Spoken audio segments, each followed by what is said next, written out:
Alors c'est une belle consécration, ça a été notre première participation. C'est avant tout une consécration pour nos collaborateurs.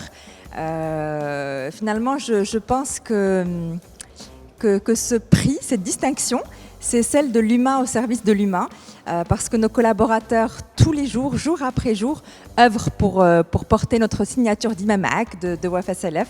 Et d'IMAMAC, c'est de considérer le client non pas comme une transaction, un numéro de dossier, mais surtout comme un client avec un projet à réaliser, avec un rêve à réaliser. Et voilà, donc je leur dédie ce prix ce soir. Alors comment être parvenu à cela? Bon, déjà, je ne dirais pas qu'on est parvenu quelque part, parce que finalement c'est quelque chose de continu, d'incrémental.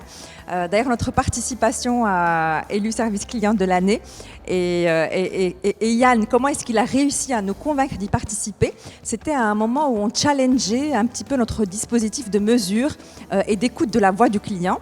Et Yann est arrivé avec un bon argument, c'était de nous dire, finalement, on a des participants de la place, des lauréats de la place, des bonnes pratiques et un certain nombre d'indicateurs.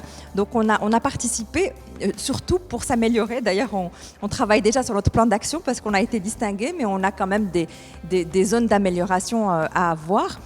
Après, la satisfaction client, la qualité, c'est bien sûr beaucoup d'humains, beaucoup de formation, mais c'est également de l'investissement sur les parcours clients, sur la technologie, sur la data et aussi l'environnement pour que le collaborateur puisse être à même de servir ce client correctement, et puis bien sûr de la personnalisation à travers de l'intelligence artificielle. Donc tout ça, c'est inscrit dans notre plan stratégique et on travaille d'arrache-pied pour nos clients.